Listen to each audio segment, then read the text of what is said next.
ఇంకా O&M వేరే, power purchase అదంతా వేరే ఉన్నది, పవర్ పర్చేస్ దాంట్లో వేరే ఉన్నది ఇంకా కథ. ఇది కేవలం ఇన్స్టలేషన్లోనే 500 కోట్లు అదనంగా చెల్లించడం జరిగింది. మరి MSMEలకు ఇవ్వద్దు, సైట్ విజిట్ విధానం పెట్టుడు, దీని అంత మీద కూడా ఎంక్వైరీ చేయాలి కదా.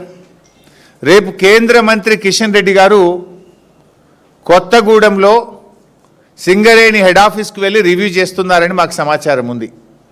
సరే, అట్లీస్ట్ ఇదంతా ఎప్పుడు జరుగుతుంది? బీఆర్ఎస్ బయట పెడితేనే కదా బయటకు వచ్చింది. అప్పటిదాకా కిషన్ రెడ్డి గారు బొగ్గు మంత్రి 2 ఏళ్ళ ఎప్పుడైనా పట్టించుకున్నాడా?